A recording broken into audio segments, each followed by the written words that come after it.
All right, guys, today is a pretty exciting day for me.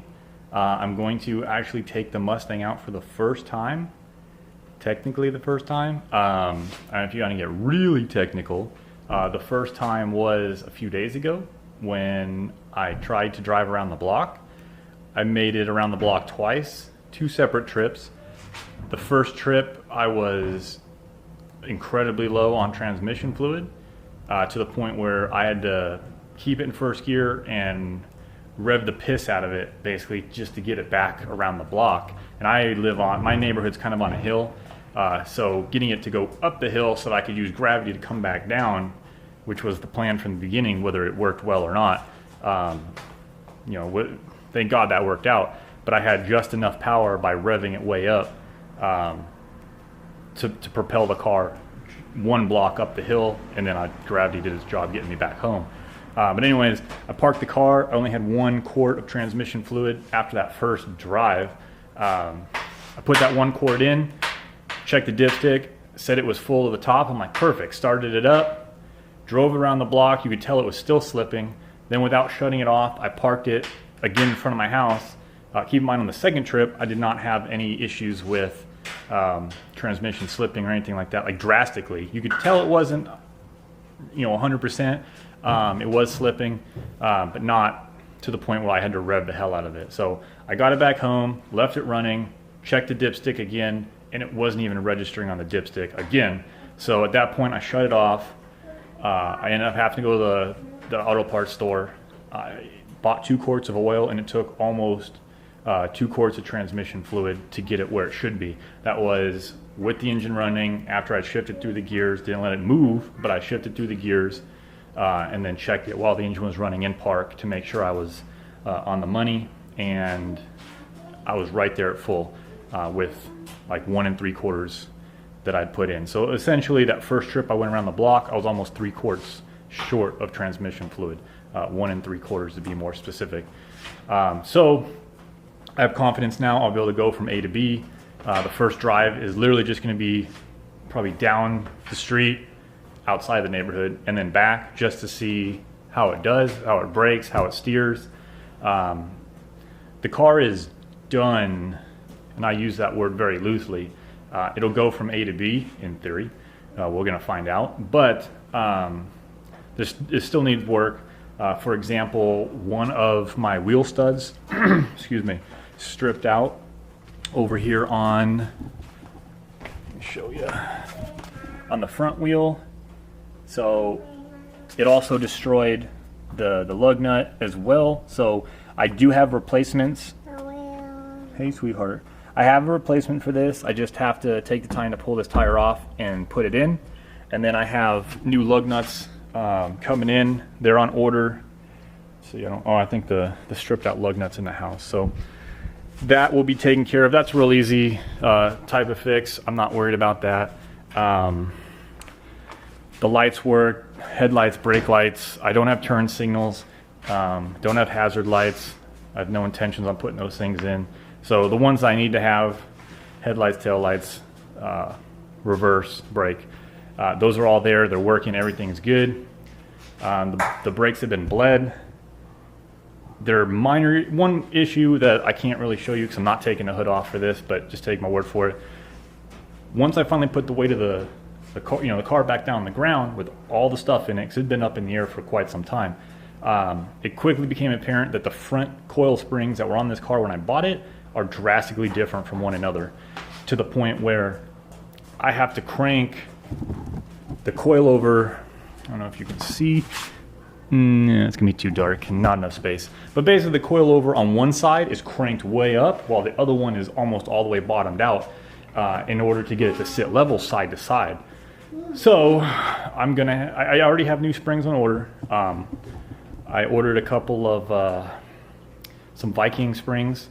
They're I got them as a pair, so they're the same. So I'll put those in as soon as they come in, but at least I can drive it around the street, or drive it down the street, around the block, whatever, with these springs. But obviously I wouldn't try to race it or do any type of long-term driving with Lucy, please don't unravel that. Roll it back up with 2 different springs.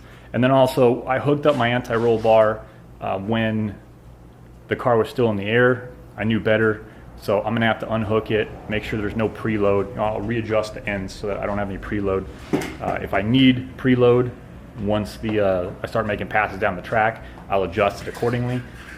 But for now, I don't want any type of preload from one side to the other. So that's got to get readjusted. So minor things like that. I did notice from driving around the block though, the drone inside this thing, which I knew was gonna be bad. Hold on, Lucy, watch out. I knew it's gonna be bad because it does this. I mean, the whole thing's, it's a tin can with wheels on it, so I knew it was going to be noisy inside. I didn't expect the exhaust to sound... Good job, Lucy. Check for all the hollow spots. I didn't expect for it to sound like the exhaust was pumped into the car with me. It's to the point where it's deafening. That's why I'm doing a lot of the talking now, because I think when we go for a test drive, anything I say will be drowned out by the exhaust. So, as you can see, it just comes out there at an angle, although it's not all the way out the side. So, I've already ordered a single 90-degree bend, since I angled it at about a 45. So I'll take that 90, I'll cut it in half. I'll have two 45s, and then I still have some. It's over there. Some 3.5 straight pipe. So my plan is to basically run it right up to the edge. Right up to the edge of the body, and that way I won't have that drone resonating inside the cab with me. That'll help a little bit. And then it's got a lot of little things I have to do, like obviously, as you can see, I'm missing a seat. This is more of a race car than anything else, but at the same time, I'm still gonna drive it to car shows, to meetups, to cruises, whatever. And if I want someone to go with me, they can't just sit on the floor. I mean, I have the seat right there. And I actually have some steel, I don't know what I did with it, but it's floating around here somewhere. So I'm gonna make a couple brackets, real simple.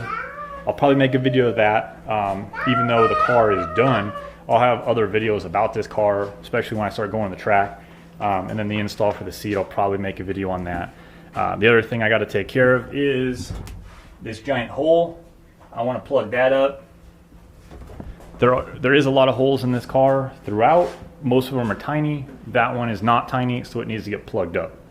So I'm gonna attach, the next clip you're gonna see is gonna be a little walk around video of the car idling the day that I had it out of the garage a few days ago. And then after that, we'll cut to going for a ride, and hopefully that goes well. If not, I have AAA, so we'll cross that bridge when we get there.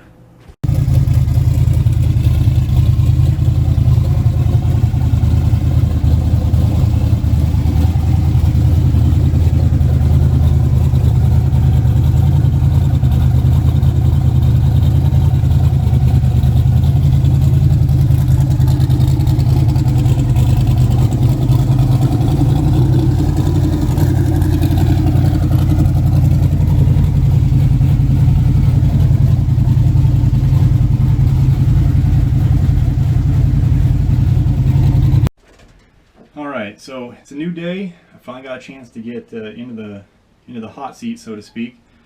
About to go for the first drive out of the neighborhood, and I'm hoping everything goes good. I'm not going to take my laptop with me. I'm being rushed by my better half. Dinner's almost ready, blah blah blah. I need you to watch the kids because I have stuff to do. You know that old story. So this is going to be real short and sweet. Just gonna make sure it goes and stops pretty much. The tires I have on it are bald, dry, and hard, so I definitely won't be doing any pulls.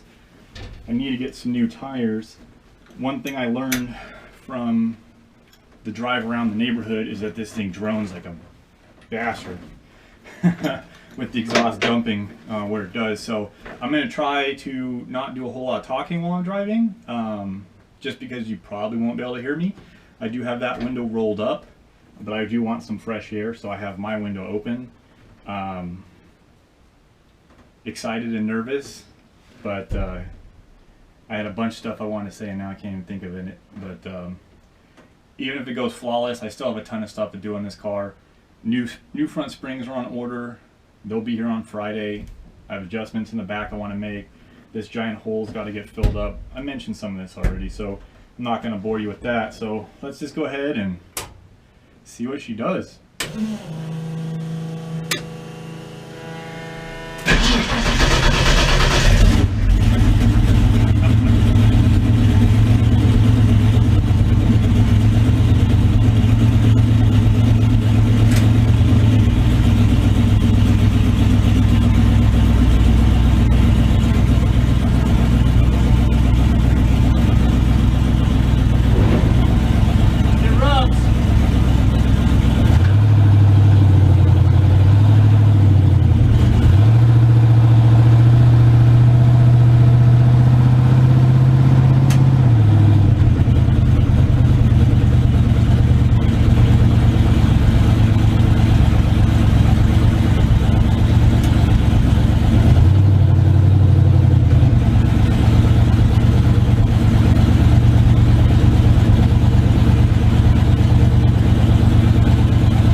drive. It is running pig rich, like off the chart rich. Well, not off the chart. It's running like 11 and a half, and I think it just missed.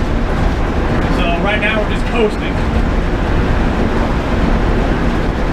Luckily the street I'm on is downhill, sort of, and there's no one really behind me. And I don't know how fast I'm going, but I'm sure I'm speeding. Because the speed limit on the street I think is only 35 miles an hour, so even though I'm just rolling, I'm sure I'm going too fast. So I anticipate when I get up to this stop sign right here, it'll refire no problem. But if it doesn't, I'm at a loss. So, got the intercooler pump off. Kill the trans fan. Overdrive is off. Hopefully security will get out of my way so I can make this turn. Pull out of the main road here since I'm not running. Stop right here. Having fun staring into that sun.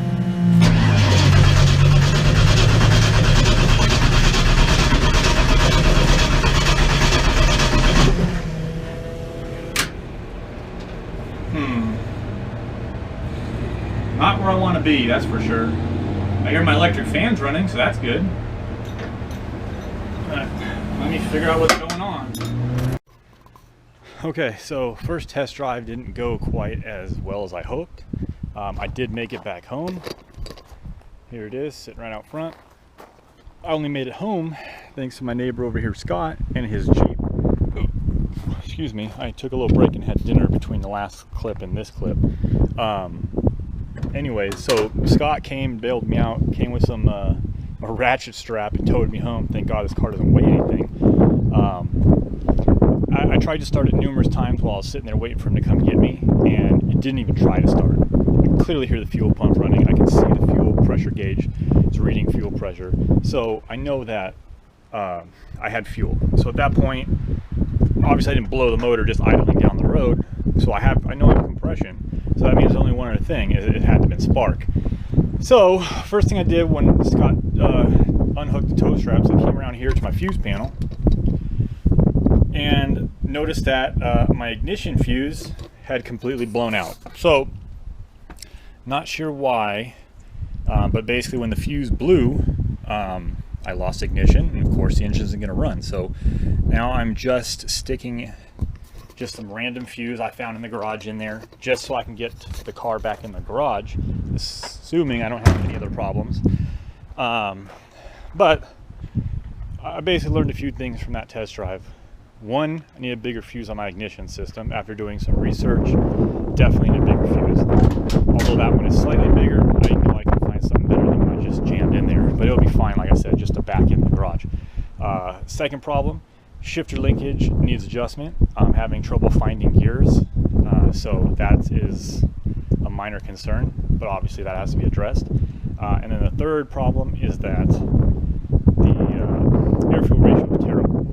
Although it's the same engine and the same tune as the last car, some things have changed. There's more piping leading into the throttle body. I did have to crack the throttle body open more to get it to idle, which tells you right off the bat things have changed. It's probably about the same length of piping, but it's now coming in the car, going through an air-water intercooler. I don't know the efficiency on that as it compares to my old air-to-air intercooler. But one of the things I think really messed me up as far as trying to transition straight from that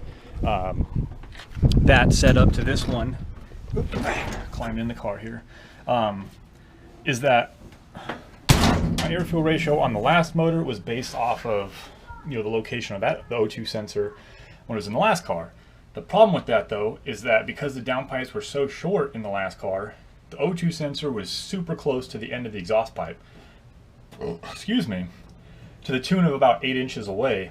And at low RPMs and just while cruising, I always had the theory that between exhaust pulses, ambient or just fresh air from outside would get sucked into the exhaust pipe, throwing off, making the O2 sensor read leaner than it really was, and therefore tuning richer. I would add fuel, or even if I auto-tuned, extra fuel would be put in. And I always had the idea that it was getting contaminated essentially from the outside air. And then I was further confirmed my theory when I first started this car up, and I started looking at the wideband on this car, and it would read rock steady. Whereas when all these same parts were in the last car, but with the real short exhaust pipe, air-fuel ratio was all over the place. Even though RPMs weren't jumping around, we could just be sitting here idling. Idling could be dead on perfect.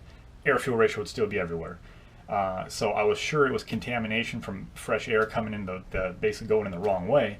And now on this setup, the exhaust is much longer. O2 sensor is nowhere near the end of the exhaust pipe, and air-fuel ratio holds rock steady. But like I said, it's still the same tune from the last car, so I'm thinking it's super rich, and the O2 sensor is confirming that. When I was cruising down the street, we were basically idling at like 11.4 air-fuel ratio, which is ridiculous. I mean, that's in the neighborhood of what I run at wide open throttle on 15 pounds of boost.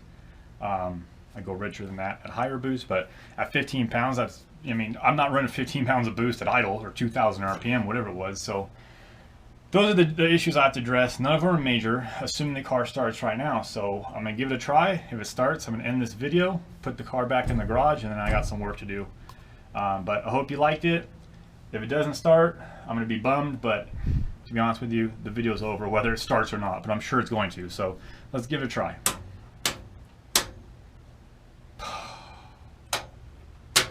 It would help if I didn't have the main power shut off. The last car had a bad battery in it, so I got in the habit of always turning the kill switch off because the battery would always go dead if I didn't. It would go dead even if I did, but it would last longer if I did shut off the power. One of the other things on the not too distant future to-do list is fixing those door hinges. Let's see what we got.